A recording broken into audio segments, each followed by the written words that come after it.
What's going on, guys, and welcome back to Footy with an Edge. That's right. This is our third live show for the day. Is this a treat for you guys? Well, that depends if you like what we discuss here on this community.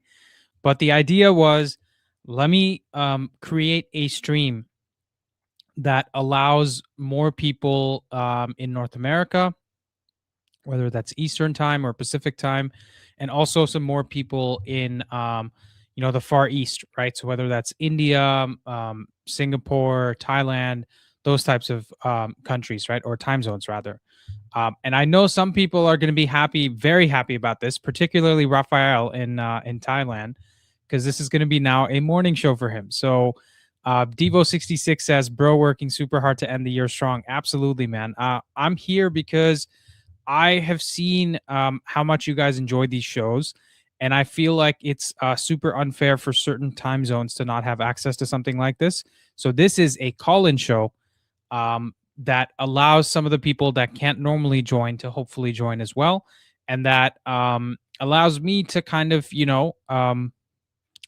also produce my content a little differently. So I want to get really good at this. I want to make sure that this is entertaining for you guys and we have the same value as well. For now, this is going to be a show that is hopefully only an hour or so. But moving forward, that can change, right? We could have it just be as long as the initial call. I just need to be cognizant of, the other priorities I have, AKA spending some time with my wife, once she gets back home from work.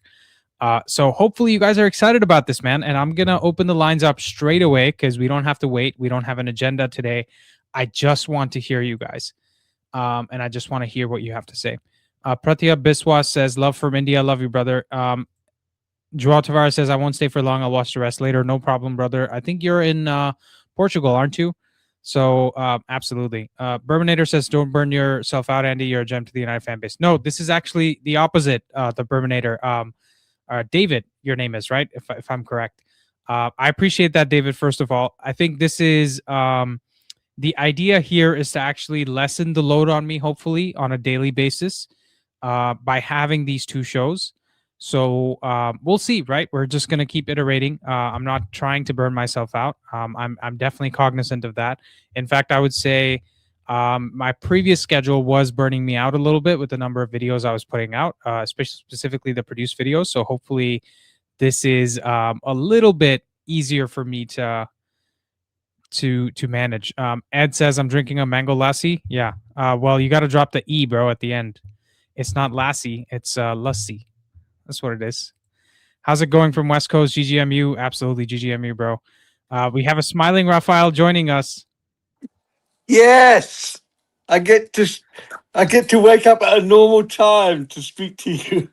Yes, let's go. And you're actually outside. And now we believe you're not a vampire.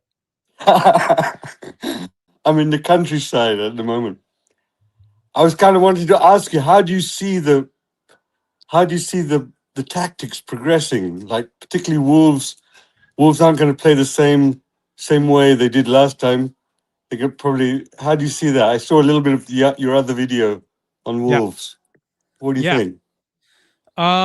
So I think Wolves are they're gonna sit back. It's gonna be a much more low block. So I think we were playing them at home, and now they're gonna be away, right? As in we were playing at their home ground, and now they're gonna be playing away. So it's I'm guessing they're going to come and set up in a low block and try to counterattack us.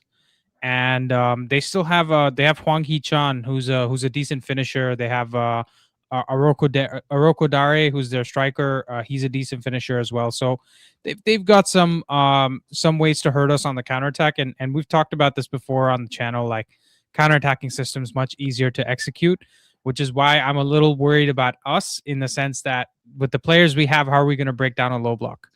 Right? That's the kind of concern. But yeah, so I think they're going to sit deep. Who's that key guy then? For us, it's Cunha and Šeško. So I in the match preview that I did, I said it's going to be Cunha and Šeško. For my opinion, I think it's going to be Cunha that maybe scores 2 goals and Šeško scores 1. That was my prediction. But we could also have Mason Mount stepping up. I can see that happening as well. But I have a feeling Sheshko's going to get a goal. Devo66 says, "I'm in NYC subway. Might lose connection soon." Yeah, I mean, if you don't get robbed first, I'm just kidding. I'm just kidding. Actually, I was very surprised by the New York subway. I was there earlier this summer, and it was what's it called? Very nice air conditioning, which was very surprising because it was really hot. And then also, in general, it felt more safe than the horror stories I've heard normally. But Raphael, what time is it for you now? 10 What's o'clock. that? This is perfect. 10 a.m. You're gonna be big in Thailand. Yeah, you're gonna be big in Thailand, Andy.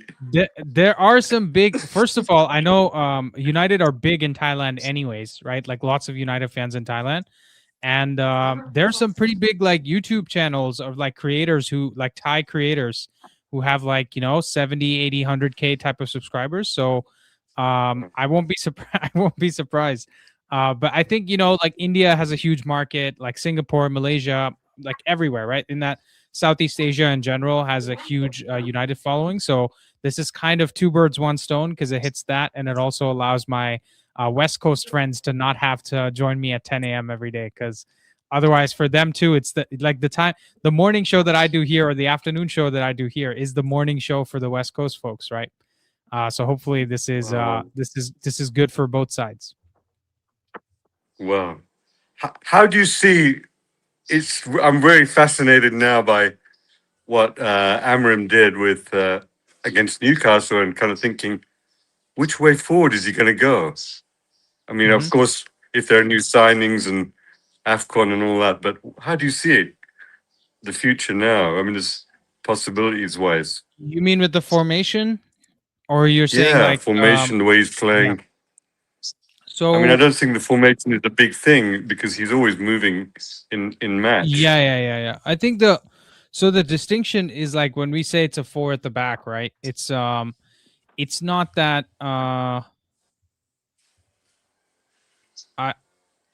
what is Ed saying?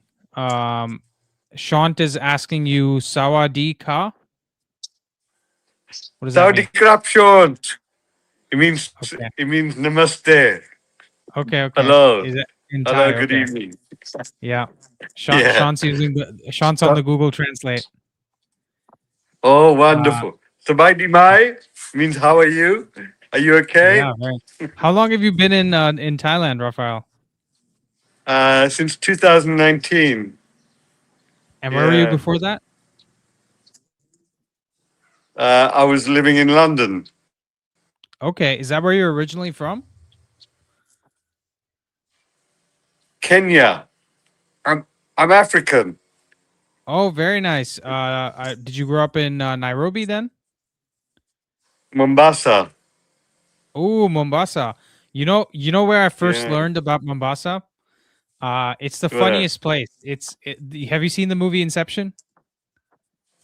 Yes. They have a Wow. pretty big scene in the city of Mombasa, and the Inception soundtrack made by Hans Zimmer, one of the greatest composers of all time, has a song named Mombasa that plays in the background when they do that scene. And there's Tom Hardy in it and everything, and they're trying to escape from something in one of the dreams, and that's how I know Mombasa. That's why it's always top of mind for me. But very cool. That's very cool. So I'm pretty popular in Kenya, dude. Like, what are you talking about? Thailand, pretty popular in Kenya here. There's Nelson, Nelson, Robert, yourself. There was another guy the other day that joined us. He was from just outside Nairobi. I forget his name now. But that's awesome. So in terms of his system, I think we have Darshan waiting in the background here, so why not involve him as well? Darshan, how you doing? Hey, hi, good evening, Andy. Good Hi, morning, Darshan. Raphael. Hey, thanks for setting this up, man. Like this time, I think you told like to when we like met last time that you will do an evening stream as well. I think this is more comfortable for me to join because it's after work, and yeah, thanks for setting it up. Yeah, no problem. Where are you located? I forget. I'm in central US, northwest of Arkansas, in Oh, central okay. time. Yeah, in Interesting. central How'd time you zone. find yourself? I'm assuming you're from India, right? Like Indian background. What do you do in Arkansas? I'm working here. Okay, okay. Yeah, Awesome. That's awesome. yeah. I'm from Mumbai. Like I grew up in Mumbai, same like you. Yeah, nice, nice. That's awesome. So what was I gonna say? Yeah, so the formation. So here's the thing. I think the thing that's changed, Raphael, is in build up, he's not as rigid with the three at the back, right? He's happy to have more of a four, and also it changes how much work the sort of how much work the two tens have to do necessarily in terms of dropping deep and how much they can stay forward, right? So it's a very slight change actually, but it's more the philosophy of I'm going to give up possession and I'm going to be happy to counterattack. That's the big change in terms of the system, right? Because I think we've seen when he was defending, he would play a 4-4-2 off the ball. It would be a 5-4-1 off the ball, right? So there's been some variations of that. But now the idea is that you move to a 4-2-3-1 system or 4-3-3 system, and you kind of sacrifice possession for playing more on the counterattack. So, do I think this is going to be something that he permanently does? I doubt it. It's going to be one of the tools in the arsenal. Is my thought process, right? Because it makes no sense that you would practice the 3-4-3 for so long and say the Pope even can't make you change it and just be very resolute in your defense of the system. And then actually do pretty well with it, because let's be honest, we've created the most XG this year, and that's not a fluke, right? Like there's teams like Pep Guardiola has spent his whole career trying to figure out how to create a lot of XG. That's what he does, right? All the easy cutback chances and all that he creates for the system, that in effect is a high XG chance. So if you can if you can be better than Pep Guardiola at something by having a squad that is not even 30% as good as the squad that Pep Guardiola has, then you're doing something right in terms of the new system that you're trying to adapt. Right? That's an easy way to look at it. Now, the reason why I'm not claiming him to be better than Pep yet is because defensively we're struggling, and it's not an even comparison. We're not seeing Pep with his best players, Amorim with his best players competing against each other, right? So I think the 3-4-3 has a higher ceiling. Do I think moving forward, now that he's made this change, certain games we approach with a 4-2-3-1 based on which personnel is available, which one's missing? I think that's certainly possible. So I think this is a temporary change, very much a reaction to AFCON and very much a reaction to injuries. I actually think, let me put it this way, had Bruno been fit, had De Ligt and Maguire been fit, right? Had we not been missing any players to injury, then there's a very good chance that we still play a 3-4-3. So Nightwing says breaking news. Andy says Amorim better than Pep. Yeah, I mean, it, are you expecting me to back away from that? I have no problem with that. I think Pep Fraudiola, if you ask me. But Andy, if we go to a back three long term, now that Heaven is developing, who do you think is the back three going forward if we don't have any purchases, acquisitions? Heaven has to Heaven, start. Heaven's a yeah. mainstay for me.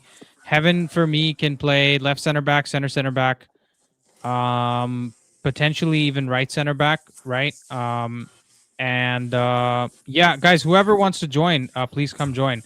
Hey Darshan, nice to see you with your camera on, man. Yeah, hi. Thanks for inviting. Yeah, so for me, Heaven gets into the back line, like is a starter for us moving forward. Euro hopefully develops into somebody who's really good. He achieves as close to his ceiling as we think he can. And oh hi, what's your dog's name? Cabbage. Cabbage, nice.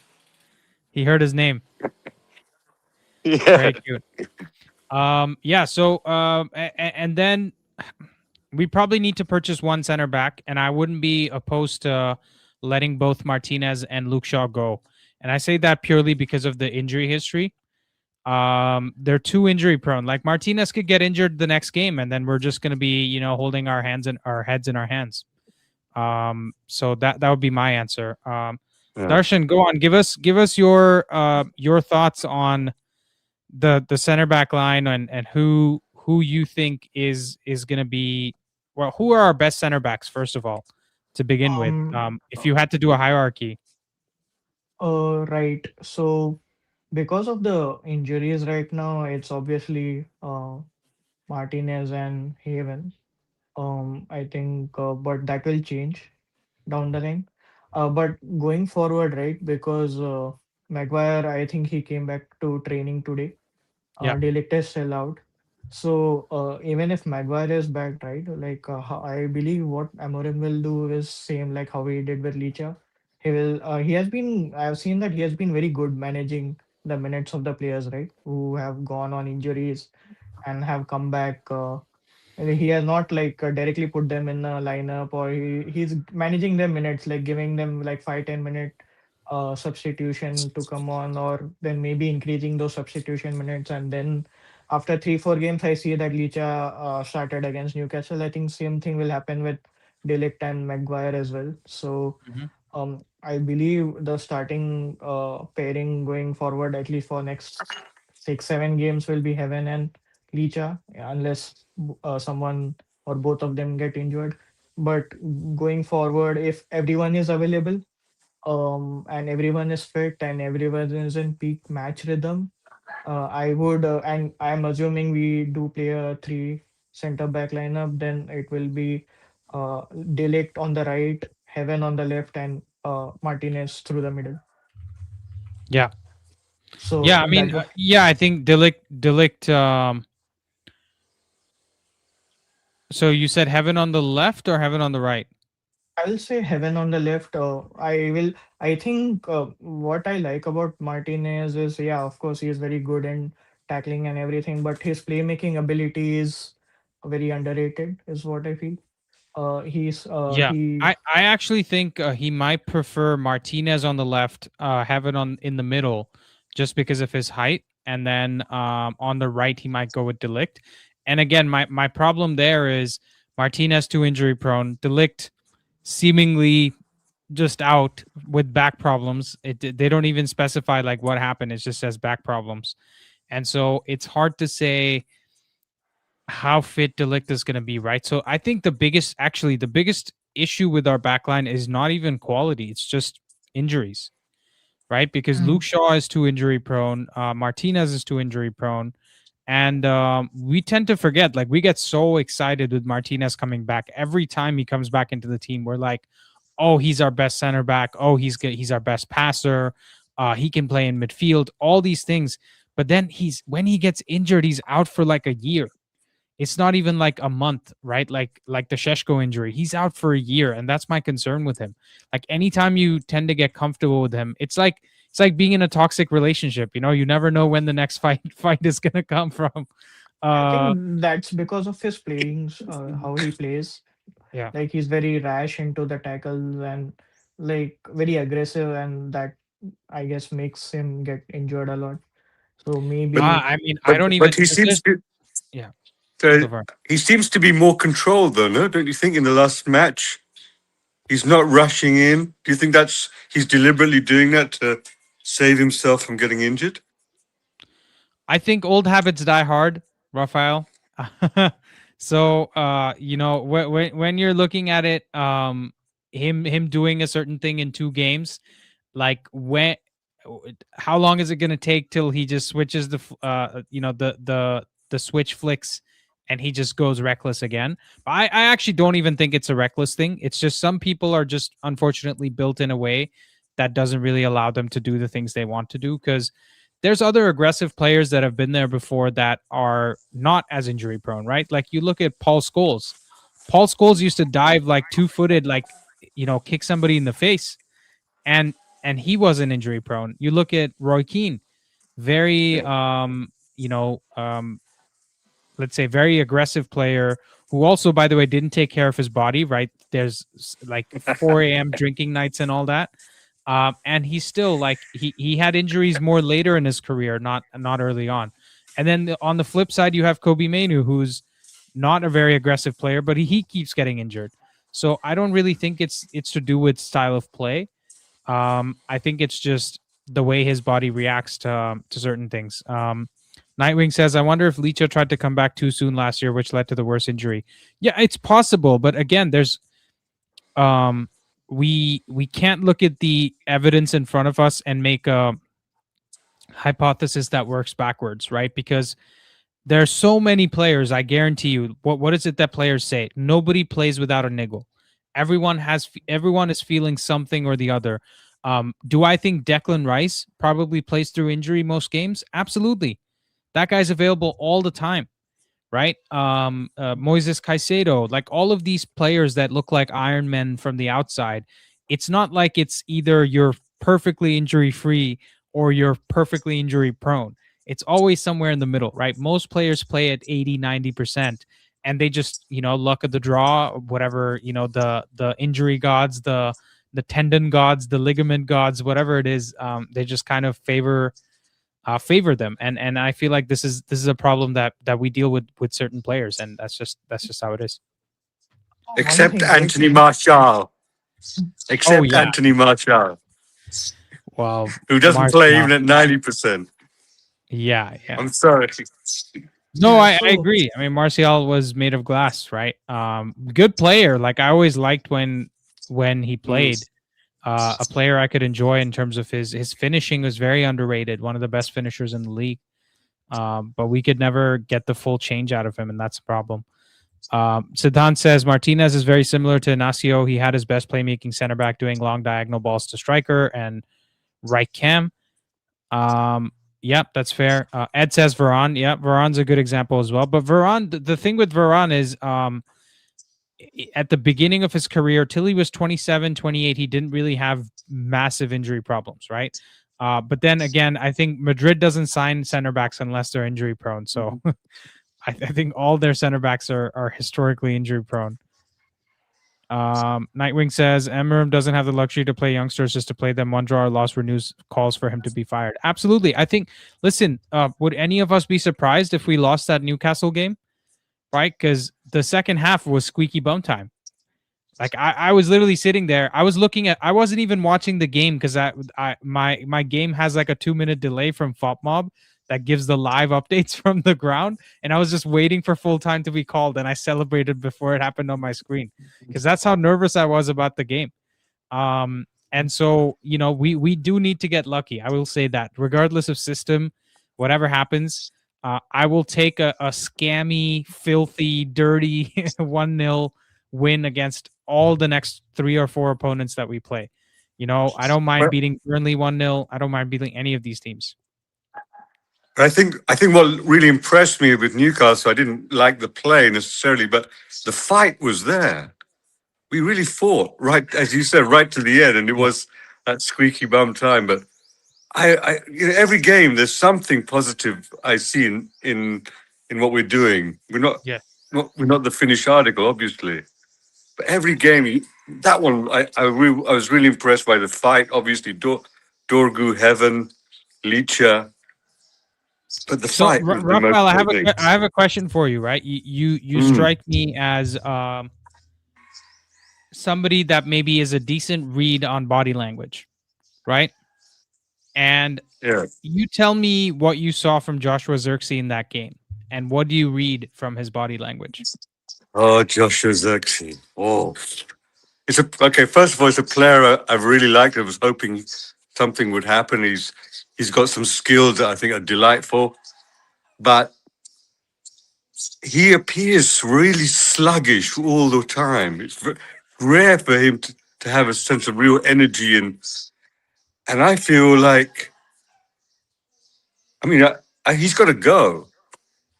Unfortunately, it's a player I like, but he's got to go. He doesn't fit into that high you could energy. argue he's already gone. Yeah, maybe. I think so too. Maybe he's protecting himself from his injury. Head seems to be gone. Yeah. Maybe he's working at 60% to make sure he gets the Roma move and is not injured. Yeah. Because the problem I have, Raphael, is if I take your mind back to the Crystal Palace game, right? Zirkzee seemed like he was at it. He seemed like he had a better body language, more better attitude Yeah, towards yeah, that game, right? He was yeah. getting into the physical battle with some of the center backs. Even the Everton game, the one that we stunk up the gaff, like he had some, battles with Tarkovsky and all that.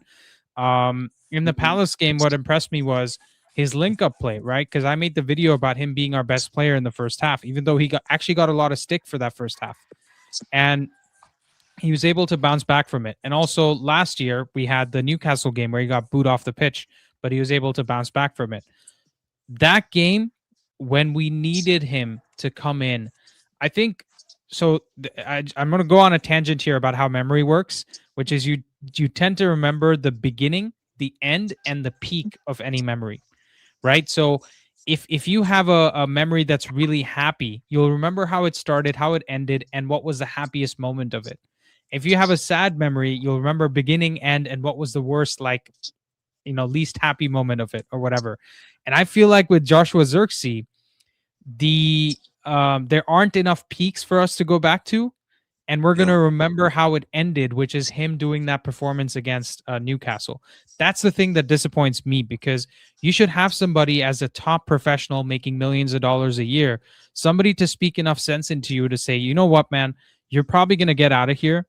And maybe you already have agreed personal terms with Roma or whatever. That's not good enough, right? You can perform for 30 minutes and you can show that you're at it. And nobody's asking you to go pick up an injury. But if you're going to come on the pitch and play at 50%, you might as well stay on the bench. The best place for you to protect yourself, right? Just declare yourself unfit. It's very sad to see that in a player, and a player that I like as well.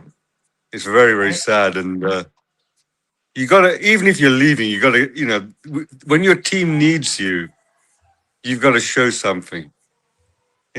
And we really needed in that time, these last 30 minutes against Newcastle. Yeah. do Agreed. you Yeah. think But I mean, he will? Do you think he will be involved against Wolves? Do you guys think that after He's what going to be on the happened? bench. 100%. But does We don't have anybody else. The reason why somebody said, why didn't Shea Lacey come on instead of Jay-Z? It's because Shea Lacey doesn't have any hold-up play. Like, as bad as Zirkzee was in terms of his attitude, he's still a 6'4" body, right? That can hold off defenders, that can take the ball down and can do something with it. So, yeah, it was really bad from him. I think he's gonna play. I think he definitely got a rollicking from Amorim, is my guess, right? Where he was like, I don't care a damn if you're gonna go play for the Queen's 11 in Sunday League, like you better perform while you're still here and you're making our money, right? I think Sesko is not ready for 90 minutes, so he will definitely be coming on against Wolves as well. I So think Sheshko plays 70 minutes next game yeah, instead of but but 60. He plays 70. Andy, what I think one of the problems that Ruben Amorim has faced this season is that he has a relatively poor squad. So, in an ideal world, like Ferguson would do, that player would not play for the next 2 months. But he's forced to play players that he probably did even last season, maybe with Garnacho. He's forced to play players because he doesn't have any options. And that's really tough for him, I think. Mhm. Ideally, you discipline a player and say, you're not playing for the next 2 months with that kind of performance. But he can't do that. He still even I has to mean, put him on, I on I the think bench. look, one foot's out the door, right? You can tell that he's already checked out. There's some pretty credible news out there that he's agreed personal terms with Roma, etc. I just worry But about this team, Raphael, because look, we've seen the most bankable player in our squad that you could say will not get injured is Bruno Fernandes. And guess what? At the worst time of the season, he's gotten himself injured. So nobody else is safe. yeah, but for me, I have a slightly different take on this Bruno thing. Is that our history is triumph over adversity. this is an adversity moment. You know, with crisis, AFCON, Bruno, our best player, our most fit player. This is the time we're going to see who's going to step up. And if no one's going to step up, then we've got to get rid of them. I want to see who's going to step up now. I'm kind of excited by this moment. Can I add a feather to your bow of a point there? Because I'll say our history also has times of turmoil where youth players become United players, right? Yeah. So I think this is a great opportunity for a Jack Fletcher, for a Shea Lacey to gain infamy, right? To just become like the Makedas of the world, but hopefully also stay in the team. Because you look at Rashford, if Martial doesn't get injured in training, Rashford doesn't get his chance. And okay, we have, topsy-turvy history with Rashford, but we would take another Rashford right now, a youth team player to come out and show us what Rashford showed us. And then hopefully we develop him better and it doesn't go to shit like it went with Rashford. And even Kobe Mainu for that matter, right? Like his infamy has really come from like winning us the 4-3 game against Wolves in the last minute. Winning us, like scoring the winning goal in the FA Cup final. And things like that. So I think this is really the time for the youth team to step up, not really the senior players. I think, to be fair, to your point about the fight that the team has been showing, or they showed against Newcastle, I think that was a lot to do with the existing first team players doing their part, right? The youth team players are just kind of filling in and making sure they don't make big mistakes. We have Sean joining us. What's up, Saudi Krab, Sean. Saudi Krab. Saudi Ka. Good to see you, Raphael. Darshan, pleasure to see you, man. Hey, hi, nice meeting you as well. Nice to see you in person. Andy, thank you for this more North American centric time. This is helpful for us and everyone. I hope you're enjoying the conversation. But I had to come on because I'm hearing all this talk about a player that I think deserves no talk. In Zirkzee, that guy has zero effort and zero ability to demonstrate that he deserves any playtime. I think that was one of the most abysmal outings from a United number 9 that I've seen in my whole 25 years, at least, of watching United. So that was bad. That was very bad. I think Cheetah Obi would have been better, even in his whole state. Guys, we have almost 60 people watching. Please like the stream. Help us out. I'm totally in agreement with you, Sean. And one of my favorite Ruben Amorim comments was when he said something like, "I'd rather have a 62-year-old goalkeeping coach play," and because we want people who have fight. I don't care whether they're old, young, who they are, but if you can't come on and fight for this badge, for this club, you don't deserve to play. And this is, I think, that what I was saying was not just about Zirkzee. I think right through the season, or maybe even last season, Ruben Amorim's been forced to play players he probably wouldn't want to play. Fergie wouldn't play them because Ruben doesn't have the squad. Raphael, even Malacia, I mean, his proximity to Rashford, I thought was going to be the biggest deterrence from him getting back into the squad. I think when he pulled the rest of the squad and said, should we reintegrate him, they all were very sympathetic towards him because as far as we're concerned, the Rashford saga is behind us. So any remnants of players on the payroll, I mean, might as well use them if we need also them. Like I just felt like Malacia wasn't good enough. It wasn't like you're spending time with Rashford, right? Like it was more like he just wasn't good enough. And do you remember that overhead shot of Malacia that looked like from Breaking Bad, like the crawl space episode where the camera's panning upwards and he has his hands on his head like, oh my god, I'm in over my head. I think it was after like a collision in the middle of the pitch. That's how I feel is like his whole United career. He just is just way out of his depth. So we're still unwinding the sins. Well, to be fair, it's like Dan James settings, right? Because we got him for like 15 million, same as Dan James, and I think Dan James definitely gave us much more than Malacia ever has in terms of game time and just being Energizer bunny all over the pitch. And a score of some amazing goals, by the way. Like for also the biggest catalog. Yeah. The biggest Super Saiyan celebration I've ever seen when he scored his first goal. He looked like his head was about to pop off. Oh yeah. Oh yeah. I'm Um, sure there's some edits on Twitter. But Yeah. I want to. I know we've been talking like a little bit all over the place, and I know this is going to take us even more away from the formation talk. But I've been seeing some little under. I guess I don't like how the discourse on Sheshko has been so harsh from what I've seen of supporters in Discord.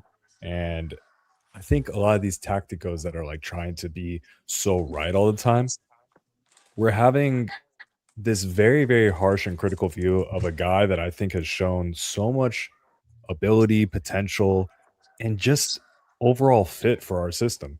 People are calling it curtains on the guy, and I don't think he even has what 12, 13 games played for us at this point. Well, it's Of the course, minutes. When you say 12, 13 games, it sounds a lot, but it's yeah, actually of minutes of wise, it's 90, more like 90 7 minutes. games. No, Yeah, even 90 exactly. minutes, it's more like 7 games, right? So I think Yeah. that's more relevant in terms of how do we accurately rate Sheshko?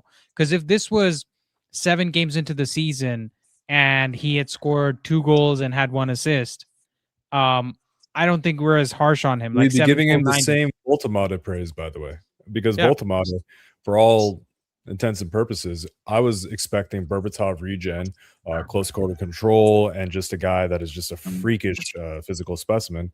He was dominated physically and aerially by Licha. What? Like I wouldn't have had that on my bingo card for that. So he's appeared in 14 games, but he has 774 minutes, which is roughly 8.5 full games.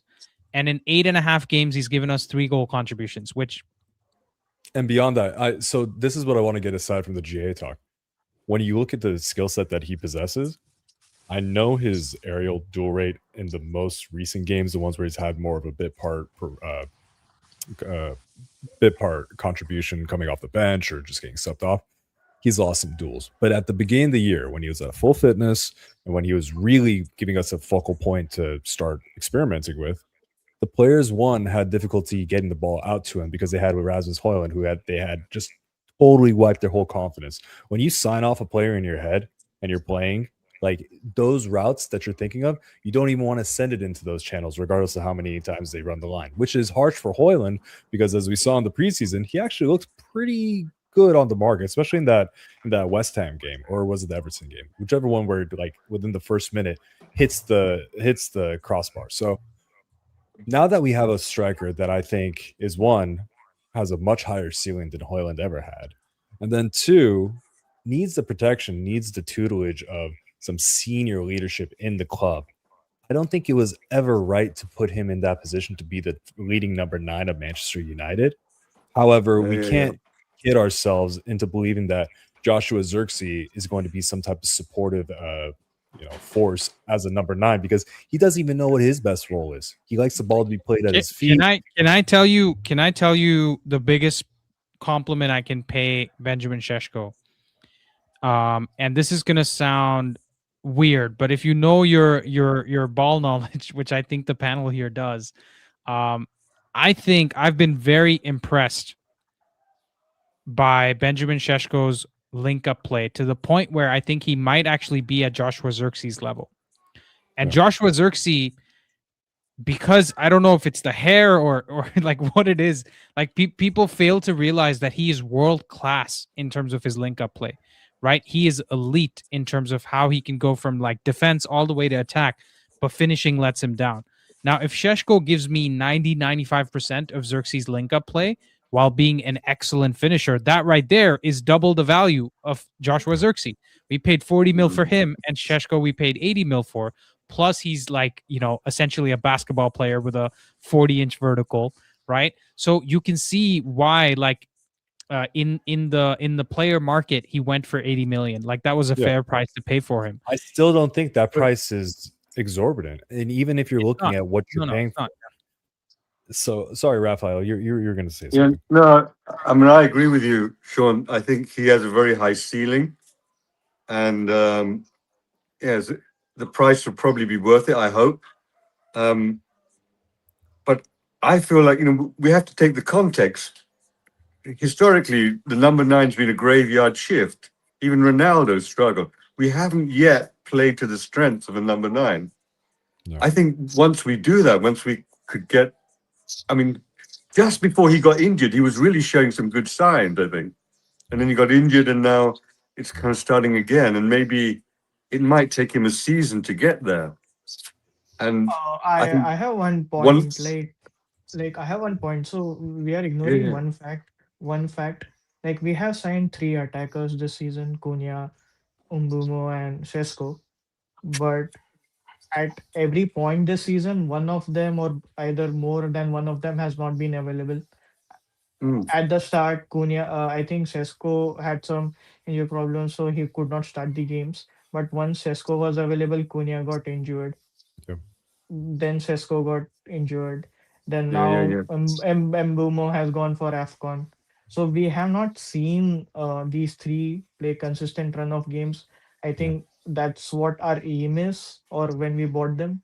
So once Mbumo comes back and hopefully Sesko and Cunha remain fit, I think we should be able to see the best of all the three of them. And I think Okay, some of what can you're I saying can I does just can I just add on to that point quickly, because there's a statistical aspect of this that not enough people are paying attention to. Benjamin Šeško this season averages 2.44 shots per game, right?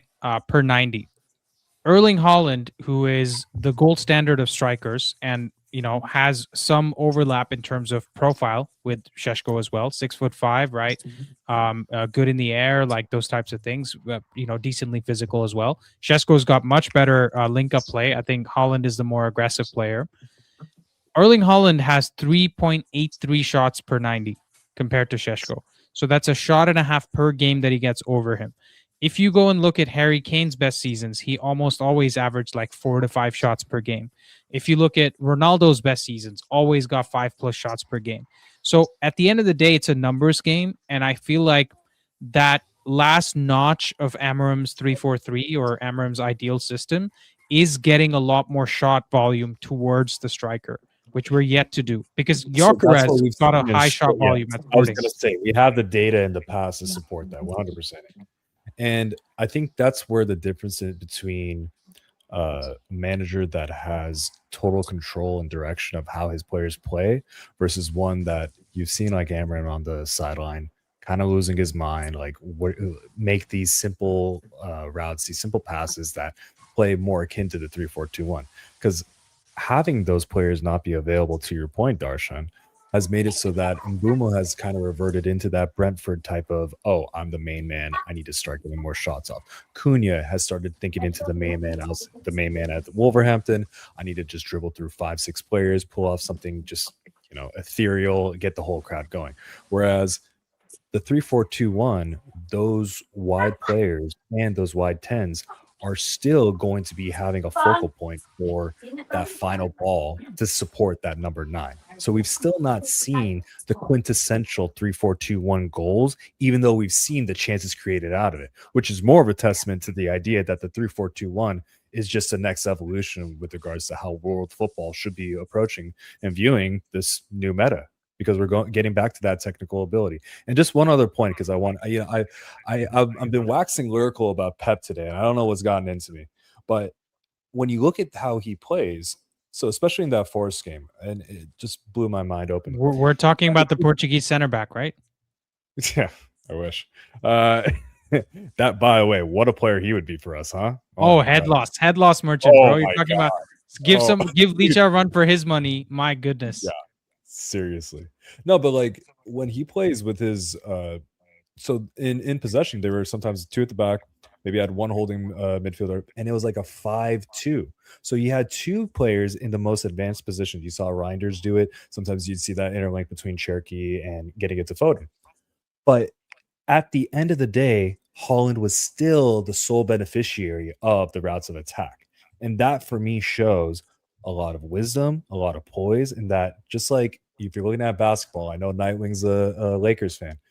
Kobe took the majority of the shots because Kobe was the best player on that team. Our best goal threat and best striker needs to be taking the lion's share of the shots, because the rest of the formation then gets the benefits of that. Mbumo then gets the ability to go into the final third and get that cut inside, and Cunha as well. So that's, I think we just need to have a mental shift. Can I also make a I'll give a what might seem like a crazy shout. When we purchased Mbumo and Cunha last year, we purchased the biggest XG overperformers in the Premier League, right? I think we'd all agree that they're both XG overperformers in different ways. Cunha is an XG overperformer because he scores from outside the box and he takes a lot of shots from outside the box, which are low XG chances. And Mbumo tends to take more shots from inside the box, but he takes it from wide angles. And he also tends to take it through legs and take it through positions where a goalkeeper in the XG model might actually have a higher chance to save it. Even a defender positionally is going to be just counter forward just by exactly, because what he does is he'll veil his shot as if he's shooting to the far post and then go to the near post, right? Things like that. Very Salah-esque type finishing. And I actually think in the Cunha mold of finishing, Šeško is better than Cunha. So even if we get him shots from outside the box, I think he's more likely to score goals. That's what I'm saying. Like, to get him shot volume, we don't, because Haaland is not good from outside the box. So right? So Šeško, hello everybody. Hey. I followed Šeško for a very, very long time, and when he hits it low and hard, it's very, very hard to save, and nobody's catching it. There's always going to be a parry or something like that. He hasn't been doing that at United. Why? Very low chances. He works really hard in the games. If you guys look at the press, it comes from him. He's the one pressing. And he's coming back for the ball. He's linking up play. Even last game when he did the little the backheel pass to Cunha. When Benjamin plays, Cunha thrives. But when Cunha plays, Benjamin doesn't thrive from Cunha's passing. Cunha plays the best with Mason Mount. He's the only one that really looks for him. I think they need to get it together to where I don't mind Cunha shooting outside the box, okay? But you can't shoot every single attack outside the box.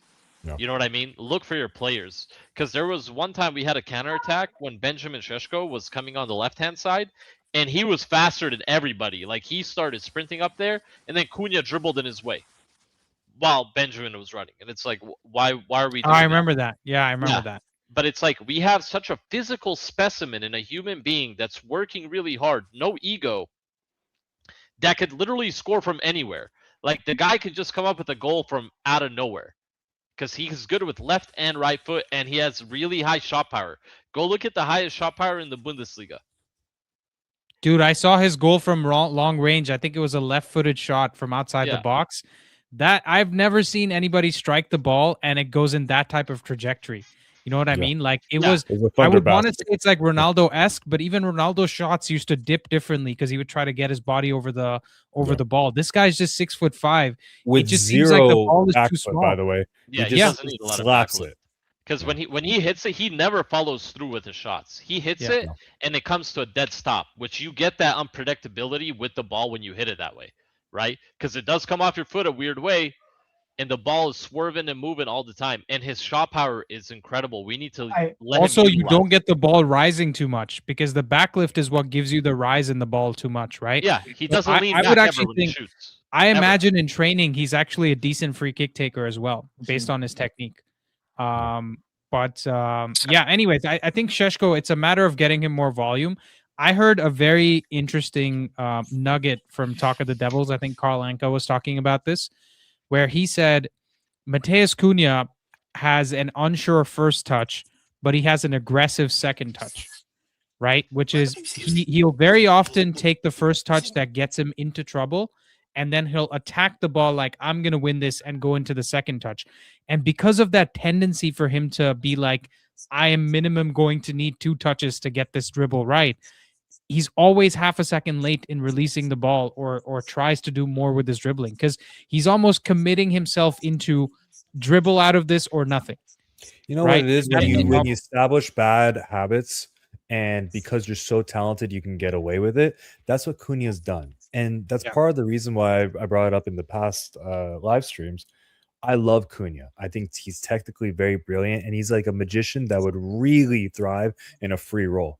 But in a very defined role where, let's say, those opportunities for freedom come when he pulls himself back into the midfield and then has to carry, if he's catching it in the final third and he really has to make some decisions, that time to control that first touch, you have to be so sharp and so direct. So he just gets away with a lot of these kind of poor decision making skills, because we've seen the wise side of game control, just knowing the league in and out. So I do believe that's something that he can grow on. I don't think that So the curtains are called, but so his second that's touch, what we saw in Atleti as well, which was a much more rigid system, a much more defined role for him. Then when he went to Wolves, they said, hey, this guy's the best guy on our team. Just let him roll with it. And then you saw the team benefit as a result on it. So One good, that's his one my second good thing. can Yeah, But one good thing I had when was like he does the hard part very well, like taking the ball and progressing with it. Right, he's very good at it. So the easy part is where he struggles with is finding the right pass or releasing the ball at the right time. That I think only comes if he trains on those lines in the trainings along with I different think it's players. also to do with the chemistry, right? Because I think I don't Yeah, know who said it out of the panel here, but it's the chemistry where he needs to realize that Sheshko actually is as good, if not better than him at shooting from outside the box. So maybe if he does the hard work of getting it 60 yards up the pitch, just release it in an area where Sheshko can also take that speculative shot every once and then, right? Like just every second shot, just let Sheshko have it because he's our striker. He can't be going through games with one shot. Like that game, I think he had one or two shots. well he Sorry, Ed, what were you saying? the shot he did take was on his left foot and he hit the crossbar and the keeper was just planted there. The Yeah. keeper was not even gonna go for that. But anyways, Mateus Cunha is a very selfish player, and I'm not talking in a bad way. His second touch is always a knock on, which is it's not a dribble, it's a knock on. And he always beats the midfielder, and the way he performs best when he beats that first midfielder and there's just either a center defensive mid to his right or left and a center back in front of him. Yep. Right? Because when you guys watch the game, it looks like he's always Exactly. going to get the ball taken from him, right? And then he's like shouldering somebody off. In that area, he performs so well in that part of the pitch. But when it comes closer to inside the box and closer to the center backs, he's not as good, right? So But you see him perform the best in those areas while Sheshko performs the best in the box, but he'll never get the ball there from Sheshko. I think the point is that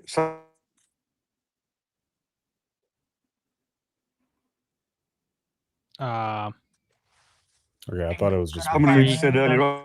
yeah. I think Okay, he's Cabot back. took Raphael's phone. Free Raphael. Cabbage, Sorry. please give I him, think give him his phone back. what I was trying to say the point somebody made earlier that these three players, Sheshko, Mbumo, and Cunha, haven't Cunha. played together very much yet. Yeah. We're still waiting for them to gel and learn from each other. They've all come in new. And I think in maybe 6 months' time, they're really gonna get that. And I see this the faults of Cunha, but I also love him because I think he's one of the few players at the moment that we have that says, I'm gonna take this on and I'm gonna try and win the game for us. A little bit like Bruno. And Yeah. we need more of those players. Maybe if there were 5 more Cunha type energies, Cunha wouldn't try so hard. That's Then what I'm nobody trying Well, to say. it's also Raphael. We've talked about where the Premier League is going, and it's going towards more of these individual blow you out of the game type of players, right? Because when I'm a coach, I think the player in deep down that I'm most worried about is Mateus Cunha, because at his worst day he's a 5 out of 10, 6 out of 10, and that comes very often. But I don't know if today's the day he's going to be a 10 on 10. Right. And there are not many other players in our team that could just be a 10 on 10 on their given day. They could be an 8 on 10. They could be a 9 on 10. But this is the guy that just takes the game away from you. He is And I think he there's is something always about gonna that be though. Also, selfish. Let's just hear from Ed because I cut him off Okay. earlier. I will come to you. Sorry. Raphael. I think even if they get time to gel, he's still gonna play the way he plays. no matter how much they gel. You might get a couple extra passes out of him, but he's always going to be there to try and score. You could tell he has the mentality because he's running back all the time too. There's a couple times he tackled somebody on our own end line, right? Oh yeah, yeah. So he's always running. He's trying to play as hard as Bruno every single game, which is what I love about him. So I don't mind him being selfish and taking shots because Exactly. he's putting in the And work. don't you think he's already passing a bit more though? Yes. He's trying to, but in A little his bit. mentality, in his head, it's like if I beat my player, I create a lot more space for my team. I know how he's. I don't know exactly how he's thinking, but he plays like he's thinking like that. Like, hey, I'm gonna. What you beat said this was guy. perfect, that about like in that zone, like 10, 11, 13, 14, where if he just beats the man with that knock on, he gets way more freedom. So in his head, he's thinking the team's going to perform much better if I just beat Yes. this man. Yep. Whereas what he needs to be doing more is just being able to say, okay, you know what? Maybe if I get myself more into those final zones and then have that little bit of creation, like we saw in the Tottenham game, we saw him switch all the way from zone 16, get the ball, fight for a duel, get a header, and then he eventually went to zone 18, and that's where he was able to get the ball in for the cross, landed on Mbumo's head. So it's like that's where we need him a little bit more. He has the Paul But I Pogba think- problem. I've said this before. He has the Paul Pogba problem where he thinks he can beat 3-4 players. What he doesn't realize is he can beat two players 90% of the time. But 3 players, 4 players, the success rate goes down to 25, 10%. He just needs to play the numbers game a bit more. Raphael, go ahead. I'm with you. But no, it's a point that I've mentioned to you before, Andy. We talked about it. The thing I like about Cunha and Mount is that it's, if you look at their stats or their things, they're not always easy on the eye, maybe, or whatever, but they bring something to the team. The team plays overall better. Someone says, the team plays better when Mount plays. Overall, there's something about a kind of energy and fight that Cunha has that brings people up. And Mount doesn't do that much, but he's this amazing player. I did what you said. I watched him against Newcastle. I just focused on Mount. And I see this is the guy. You can see he's not actually, there weren't any great moments from Mount, but where he was always right for the team. It's a team process, Yeah. And so Cunha, I think, has a different way of that. You could need argue players actually. like that. You could argue if Cunha was a lot more like Mount, we might have one of the best players in the league. Because we would absolutely. Mount knows very well when to leave his position, when to be the maverick, or not that he can necessarily be much of it because of his body and breaking down and all that. But he knows very well when to trigger the press, when to work hard. In fact, I would say Mount is even better than Bruno at executing tactics, because Bruno sometimes on the press is a headless chicken. He tries to do everything and he goes everywhere. So Bruno actually has more in common with Cunha than he does with Mount. Because Mount, in that sense, executes tactics to a T, which Cunha tends to struggle with. So he's going to take time to learn that. And like Sean said, it is a little bit of the bad habit he has learned being at was he at Hertha Berlin or where was he? Then Leipzig. Yeah, he was Hertha, then Leipzig, then also Atleti, and then Wolves, right? Because even in Atletico Madrid, the attacking players are kind of just given the chance to do whatever they want. They win through individual brilliance, and then they protect those victories through collective defensive. But at that time, he did not have that defensive industry that he then developed going into Wolves. Sorry, go ahead. But there's the one thing I want to add. I mean, I've played at a decent level. I'm not going to get into semantics, as you would say. When you have a player like that that's fighting the whole game, that makes you want to fight. You know, you as a player, as a top level player, you never want to get outdone by anybody, not even on people on your own team. So when you see a guy fighting, he's a 10, but he's defending where my left back is. Nah, that can't happen. I gotta try way harder. And I think that's what came out in that Newcastle game. The grit, the pace setter. Yeah, we were out intensitying them without a doubt. We were killing. If that was an 11-11 boxing match, there's 11 knockouts on our side against them. Yeah. Right. Our worst player was better than their best player. Yep. And that's why we won the game. Like you know. But that's the point. That's the point I was making about Cunha. That's what he gives them. Exactly. I agree with you. Yeah, I agree with you there, because I've played the game and I know when it's like that. When there's a guy that's just he has no more sweat left to sweat. He's totally dehydrated and still running. You want to fight for him and the badge at the same time, and that's what he brings to the team as well. You know what? That's super interesting. You bring that up because I think with Cunha, I mean, we have maybe sometimes too much nuance on this channel compared to some of the other conversations that go on. So we're not missing the forest for the trees that Cunha is a super important player for us. I think my point is sometimes he's giving us 120%, but we're seeing the ROI at 80%. I think that's where my disconnection is with Cunha, the player, and the output he gives us. Like I feel like we need to have. I don't think yeah. you can measure it though with anything, because you actually don't know how much he's helping with the mentality and the mindset on the pitch There are with the returns other from that. players. Yeah. No, And but I why wanna does it make- have to be mutually exclusive from releasing the ball at the right time? Like that's what I'm trying to say. Like I think he can still give us those things and make better decisions, which just even makes it even better. Like that's my of point. course.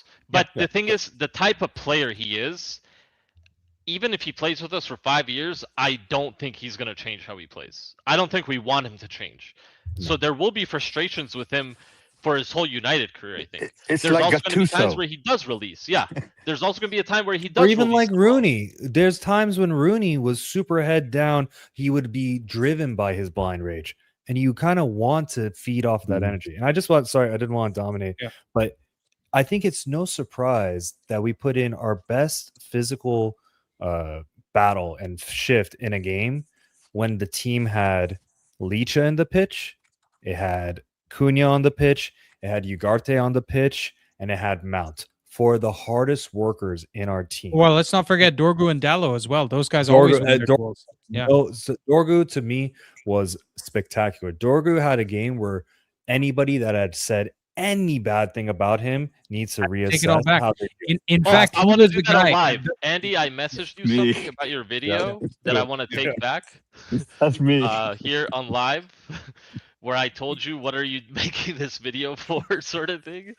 And I told Shant, I'm like, what is this guy talking about? I take that back until he messes up again, then I will reinstate it. Then it's all good. If that's Well, okay. so here's the thing, Ed.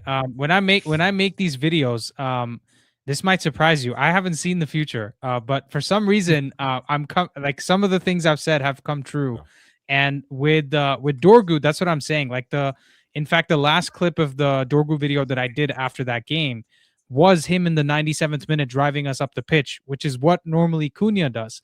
So having another player, like you're saying, right, watching a 21-year-old Danish international who's coming to the Premier League for the first year, see him fight like that in the 97th minute, I bet that, activates an extra hamstring muscle in like Martinez or like Luke Shaw, and they're like, you know what, I'm not gonna get injured today, and I'm just gonna take this through and make this happen. So I think for me, listen, maybe if I'm getting Ed's point right, is if you take away the mistakes from Cunha, you're also taking away some of the good that he gives you, which 100%. often happens with people, right? Which, if you have somebody that you're seeing like a A-type personality, like a, if Elon Musk calms down and stops trolling on Twitter, I think he also stops becoming one of the best businessmen that we've seen based on performance, right? I'm not trying to get into politics here, but that's my point.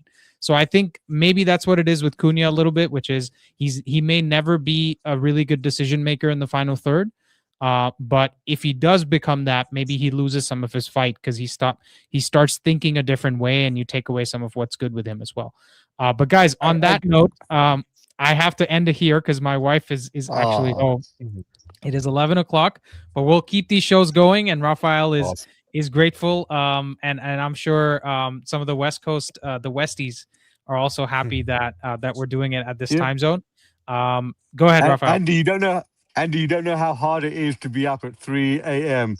Firstly, watch a bad team last season, and then struggle into a chat like this. At 3 a.m. I'm like, Well, so here's the thing. I actually do know it because last year's Leon game, believe it or not, I was in Mumbai watching a cricket game. The game ended. We went to our hotel. My dad's sleeping, and Rishi wakes me up in the middle of the night. He's like, "Bro, it's 6-5." I was like, "What? What sport?" He's like, "No, football. Like we're playing in the Europa League. It's 6-5." and we just won. I was like going crazy. And Rishi obviously does it. And when I was growing up as well, I did watch a lot of games super late in India. So I hear you. It's a struggle, and I get it. And here's hoping that just like Raphael is there bright and early, we have Rishi here in the bottom right, Yes. also joining us with Please. bright and early like sunlight instead of the dead Rishi that we get on the previous show that I do. So hopefully more of you can join us for this. Pattern says no Rishi ? Yeah, because he was up like 6 hours ago doing the other stream with us, and now he's sleeping. But anyways, guys, great chat. I think we had we still have like 60 plus people watching, 70 people watching. Hopefully this stream grows and becomes as big as the initial stream that we do as well. But great chat, guys. Thank you for the panel. Thank you guys for watching. Thank you, Andy. And we'll see you tomorrow back at 2 p.m. Eastern. Cheers, guys. See ya. Thank you. Bye. Bye. Bye. Bye.